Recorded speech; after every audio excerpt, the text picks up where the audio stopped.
It's your guy Bendu, and I'm coming back at y'all with another video. And today, man, I want to talk about this motherfucker Joe Biden out here bombing again, dog. Like this is, this warmongering maniac that we all told you about is going to continue to illegally bomb countries. And today, or not today, but I think it was Sunday night, I think this was. He bombed Syria again, and he bombed Iraq. So just a quick I would like to add in what is the word I'm preface all this by saying that you know Syria, we're bombing Syria illegally. Every time we bomb them it's illegal, as well as Iraq, and we're still occupying that country illegally as well. And the whole withdrawal from Iraq was supposed to be Joe Biden's baby. Of course that never you know came into fruition. But the problem that's going on now is that when Donald Trump assassinated Qasem Soleimani, and as well as I think there was an Iraqi leader of the paramilitary troops there. If I'm saying that correctly, the Iraqi government voted for the United States to be ousted. So that's going to come up very important, and the State Department's statement that I'm going to be covering. But let's go ahead and read these. So read these two press releases. So one is actually from Syria. I think it's a Syrian-based newspaper, and the other one is the actual like State Department. What they put out. So let's go ahead and get into it. So this is from Sana. This is the Syrian Arab News Agency. And 4 members of Iraqi Popular Mobilization Forces martyred in American aggression. Baghdad, Sana. 4 members of the Iraqi Popular Mobilization Forces, the PMF, were martyred, and 3 others were wounded in an American aerial attack that targeted their positions near Al-Qaim crossing inside Iraqi territory. A security source at the Popular Mobilization Forces told a Sana correspondent in Baghdad that the American occupation forces, and now note this is from a newspaper in the region, and note how they word this: the American occupation forces, because that is what the United States is doing.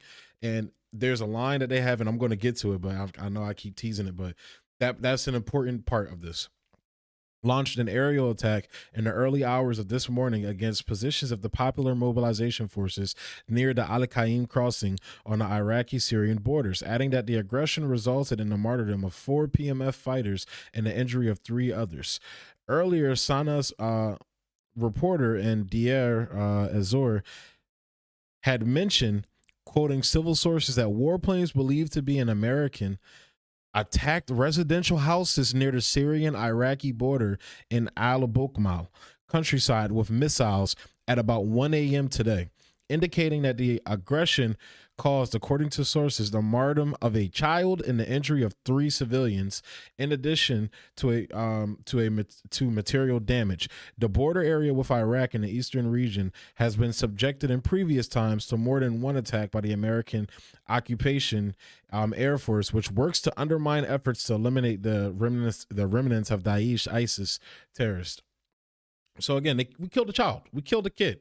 Now, I think it was in Yemen, I believe, when Trump first got into office, and it was like his first like black ops mission where he killed this little girl, this young girl.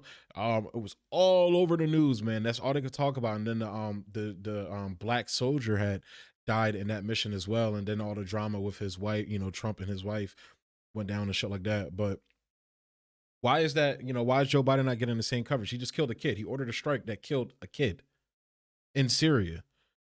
And this is what creates terrorists. That's what people don't understand. And I drew the distinction of Trump and Biden. I brought that up because, obviously the hypocrisy, but at the end of the day, it doesn't matter. Me pointing out the hypocrisy and everything like that is important, but that's not the most important thing. The most important thing is that every president is doing this, regardless of whether it's Biden or whether it's Trump. And this whole anti-interventionist narrative that's going around Trump is bullshit. He increased drone strikes from Obama. I think it was upwards of like 400% or some shit like that. He literally dropped the mother of all bombs in Afghanistan. That's not an anti-interventionist. And then they talk about, oh, he brokered all these peace deals in the Middle East. Yeah, peace deals that benefited our allies and didn't benefit, like, for example, the peace deals in Israel. That didn't benefit the people in Palestine, which is why there's massacres going on there right now, which is why the Israeli government is massacring those people.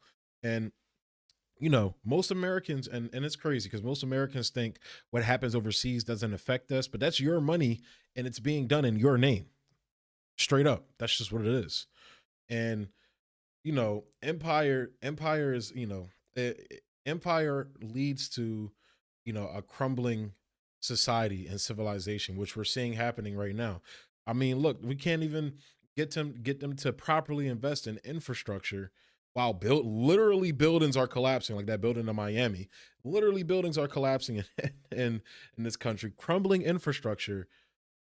But war is okay. We're all gung ho for war, and you got people on the left that are pretending like it's not going on, or they're making excuses, and straight up excuses, or like TYT defending it. They're going all in on soft imperialism, but it's crazy, man. But let's move into the statement made by the Department of Defense.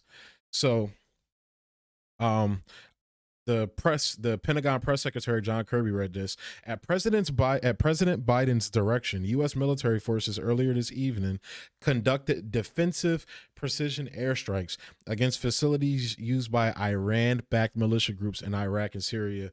In the Iraq Syria border region. And they always do that. They always throw Iran in there because Iran is the big bad, is the big bad, the boogeyman of the Middle East, and gives them reasoning to do everything. Whether it's the Israelis literally slaughtering kids in Gaza, kids, Gaza consists of like 50% kids, I believe, 45 to 50%, something like that. They always use, Iran-backed militias and Hamas. And last time he bombed Syria, it was against Hezbollah, and a couple, and they actually mentioned them here. But the thing is that these are movements that are fighting occupation in the United States. So again, it's the same question as with Gaza. Like, would the French be in the wrong for fighting back against the Nazis? Because in this situation, we are the Nazis illegally occupying their country, and there's nothing has been done about it. And like I said, when they killed the PMF guy from Iraq, in 2020, when Trump killed him, the Iraqi government voted to, get rid of all foreign governments in their country. And the United States says, yeah, no, we're not fucking leaving. Not fucking leaving. They went full Jordan Belfort. So the fact that they, want us there is bullshit. And they actually bring that up later on. I'm gonna get to it. But that are engaged in unmanned aerial and UAV attacks against U.S. personnel in facilities in Iraq. Note, if you don't want your soldiers to get hurt, they shouldn't fucking be there. Specific and illegally occupying a country, and that's not me. I have friends that are soldiers. You feel me? And I'm not advocating for soldiers to get killed. What I'm saying is those soldiers would not be getting killed if they weren't in this country illegally that doesn't fucking want them there. And some of my friends I've talked to have even told me, like, there's no, especially in Afghanistan. I have friends that served in Afghanistan and shit like that. And they've talked to me about this shit, man. They're like, we're not really doing any good there. It's like me knowing what I know the reason, we're there is for money. That's what it's all about. That America's all about. Specifically, the U.S. strikes targeted operational and weapons storage facilities at 2 other locations in Syria and 1 location in Iraq, both of which lie close to the border between those countries. Several Iran-backed militia groups, including Kataib Hezbollah and Kataib Sayyid al-Shuhada, I think that's how you say it, used these facilities. As demonstrated by this evening's strikes, President Biden has been clear. And no, they always try to paint these guys as like terrorists or some shit like that. I'm sorry. Had to be bougie and take a drink. Paint these people as terrorists. Now, Richard Menhurst does a lot of good work on this. I'd recommend. I think he made a video about this too. Go check his channel out. But these groups they try to basically frame as ISIS, because whenever they talk about ISIS, it always seems like they're talking about these people or like terrorists. Basically, they try to like frame these people as terrorists. They consist of Christians, Muslims, all people from all types of backgrounds, religious backgrounds and shit like that. And it kind of plays into the argument they use to undermine, the movement in Palestine by saying that, oh, it's just 2 religions fighting that have been fighting for years. No, it's not about that, because there's multiple people, religious and ethnic groups within, or religious groups within Palestine. It's about human rights, and here it's about being anti-imperialist. It's about imperialism. That's what this fucking boils down to. This isn't counterterrorism. This isn't fighting terrorism. This is people defending their country and their land that they've lived on, that has been decimated by the wars that the United States has, either done themselves, via Iraq or Syria through, jihadist people like ISIS and al-Nusra, to the point where we literally have them on our equivalent PBS, our equivalent of state-funded television. We have one of their leaders on there that literally has kidnapped a fucking American. I believe it was Rania Kalik that had this woman on. It was either Rania or the Grey Zone. I forget which one it is, but yeah, she's like, I think it was Grey Zone actually, and I think it was Anya that had her on. But she was talking about how, like, it's kind of like a smack in the face to see this guy sitting on PBS when his group was holding her captive. Man, it's insane, dude. It's insane. So if I could find the video, I'll link that below, because she talks about this at length. But so it's just crazy. So let's go ahead and how they try to paint these people as just terrorists and shit like that. But let's go ahead and continue. Like, would we paint the French fighting back against the Nazis as terrorists? No, we wouldn't. As demonstrated by this evening's strikes, President Biden has been clear that he will act to protect U.S. personnel. You want to act to protect them, pull them out. Given the ongoing series of attacks by Iran-backed groups targeting U.S. interests in Iraq, the president directed further military action to disrupt and deter such attacks. We are in Iraq at the invitation of the government of Iraq for the sole purpose of assisting the Iraqi security forces in their efforts to help efforts to defeat ISIS. It's going to be kind of hard to defeat ISIS when you're the one paying them. You're literally paying. You're the one funding these people. You're the one arming these people and supporting them. You just had one of their fucking leaders sitting on PBS. And again, this is not true. We are in Iraq.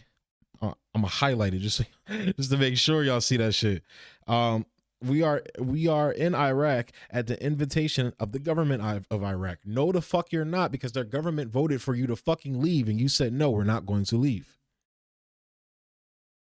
The United States took necessary, appropriate, and deliberate action designed to limit the risk of escalation, but also to send a clear and unambiguous deterrent message. As a matter of international law, the United States acted pursuant to its right of self-defense.